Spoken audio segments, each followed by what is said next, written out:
അത് കോഴിക്കോട് നിന്നാണ്. ഇളമരം കരീമിന്റെ ഇക്ക പോസ്റ്ററിൽ വിമർശനവുമായി മുസ്ലിം ലീഗ്. കഴിഞ്ഞ തെരഞ്ഞെടുപ്പുകളിൽ മത്സരിച്ചപ്പോൾ ഇളമരം കരീം സഖാവായിരുന്നുവെന്നും ഇപ്പോൾ ഇക്കയായി മാറിയത് എങ്ങനെ എന്നും ജില്ലാ president M A Razak master ചോദിച്ചു. ന്യൂനപക്ഷ വിഷയങ്ങളിൽ ഇടപെടാത്തതിന്റെ കുറ്റബോധം മറയ്ക്കാനാണ് പേരിനൊപ്പം കരീം ക ചേർത്തിരിക്കുന്നത്. കുറ്റബോധത്തിൽ നിന്നുടലെടുത്ത പ്രയോഗമാണിതെന്നുമാണ് വിമർശനം. അല്ല, ഈ കഴിഞ്ഞ തെരഞ്ഞെടുപ്പുകളിലൊക്കെ ഇളമരം കരീം മത്സരിച്ചിട്ടുണ്ട്. അന്ന് ഇളമരം കരീം ക എന്ന പേരിലല്ല പറഞ്ഞത്, സഖാവ് ഇളമരം കരീം എന്ന പേരിലാണ്. ഇപ്പോൾ രാജ്യത്തിലെ ന്യൂനപക്ഷങ്ങൾക്ക് വേണ്ടിയുള്ള പോരാട്ടം ഇന്ത്യ മുന്നണിയുടെ നേതൃത്വത്തിൽ ഇന്ത്യൻ നാഷണൽ കോൺഗ്രസ് അതിനെ നയിച്ചുകൊണ്ടിരിക്കുകയാണ്.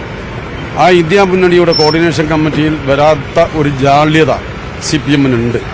അപ്പോൾ ന്യൂനപക്ഷങ്ങളുടെ വിഷയങ്ങൾ സംരക്ഷിക്കാൻ ഞങ്ങൾക്ക് സാധിച്ചില്ല എന്ന കുറ്റബോധത്തിന്റെ ഭാഗമായിട്ടാണ് കരീം ക എന്ന ആ പ്രയോഗം കൊണ്ട് വോട്ടർമാരെ സമീപിക്കുന്നത്.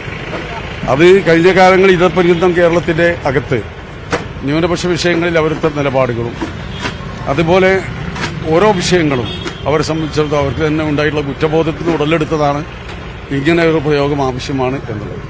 അത് തെരഞ്ഞെടുപ്പ് വരുന്ന സന്ദർഭങ്ങളിൽ പലപ്പോഴും CPM എടുക്കുന്ന ഒരു നിലപാടിന്റെ ഭാഗം ആവർത്തനമാണ്. MS ഹരീഷ് കുമാർ വിവരങ്ങൾ പങ്കുവെക്കും.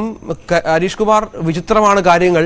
CPM സ്ഥാനാർത്ഥിക്കാണ് ഈ തരത്തിലുള്ള പ്രയോഗം നടക്കുന്നത്. അത് പാർട്ടിയുടെ അറിവോടുകൂടി തന്നെയാണ് എന്ന് മനസ്സിലാക്കണം. ഇതിൽ പാർട്ടിയുടെ വിശദീകരണം വന്നിട്ടുണ്ടോ? ഒപ്പം ഈ സ്ഥാനാർത്ഥി എന്താണ് ഇതുമായി ബന്ധപ്പെട്ട് പറയുന്നത്?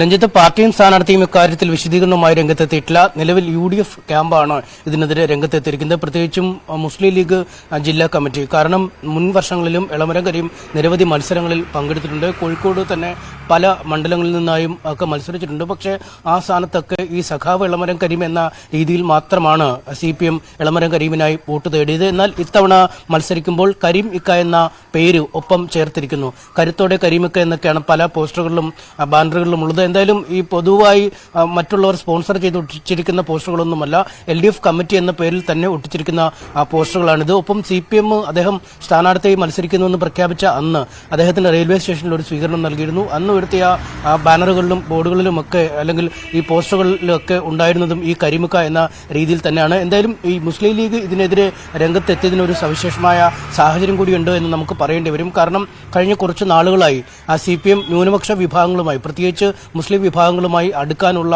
ഒരു ശ്രമം നടത്തിവരുന്ന ഒരു സാഹചര്യം ഉണ്ടായിരുന്നു. പൊതുവ്യക്തി നിയമവുമായി ബന്ധപ്പെട്ടും പാലസ്തീൻ വിഷയവുമായി ബന്ധപ്പെട്ടുമൊക്കെ CPM പ്രചാരണ പരിപാടികൾ സംഘടിപ്പിക്കുകയും ചെയ്തിരുന്നു. ഒപ്പം ഈ സമസ്ത അടക്കമുള്ള പണ്ഡിത സംഘടനകളുമായി മറ്റൊരു കാലത്തുമില്ലാത്ത വിധം അടുക്കുകയും ചെയ്യുന്ന ഒരു സാഹചര്യമുണ്ട്. അതുകൊണ്ട് തന്നെ അത്തരം ആ അടുപ്പത്തിന്റെ തുടർച്ചയാണ് ഈ പോസ്റ്റർ എന്ന് വേണം കരുതാൻ. കാരണം ഈ കോഴിക്കോട് ലോക്സഭാ മണ്ഡലത്തിന്റെ കീഴിൽ വരുന്ന പല മണ്ഡലങ്ങളിലും ഈ മുസ്ലിം വോട്ടുകൾ ഒരു നിർണായക ശക്തിയാണ്. MK രാഘവന്റെ വിജയത്തിൽ കഴിഞ്ഞ 2 വർഷവും നിർണായകമായതും ഇത്തരം മുസ്ലിം ലീഗിന്റെയും ഈ മുസ്ലിം വിഭാഗത്തിൽ നിന്നുള്ള വോട്ടുകളാണ് എന്നും വ്യക്തമാണ്. എന്തായാലും അത്തരമൊരു സാഹചര്യത്തിലാണ് ആ വിഭാഗത്തിൽ നിന്ന് തന്നെയുള്ള ഒരു സ്ഥാനാർത്ഥിയെ CPM മത്സരത്തിന് നിർത്തുന്നതെന്ന് UDF പറയുന്നു. അതിനു പിന്നാലെ ആ സ്ഥാനാർത്ഥിക്ക് പരമാവധി വോട്ടുകൾ സമാഹരിക്കുന്നതിന്റെ ഭാഗമായാണ് ഇത്തരത്തിൽ ഇക്ക എന്ന പരാമർശം ഈ പോസ്റ്ററിൽ ചേർത്തിരിക്കുന്നതെന്നാണ് വിമർശനം ഉയർത്തിയിരിക്കുന്നത്. സാധാരണ കാലങ്ങളിൽ സഖാവ് എന്ന പേരിൽ തന്നെയാണ് CPM സ്ഥാനാർത്ഥികൾ ഈ പ്രചാരണത്തിൽ മുന്നോട്ട് വന്നിരുന്നത്. എന്നാൽ ഒരു ധ്രുവീകരണത്തിന്റെ ഭാഗമായാണ്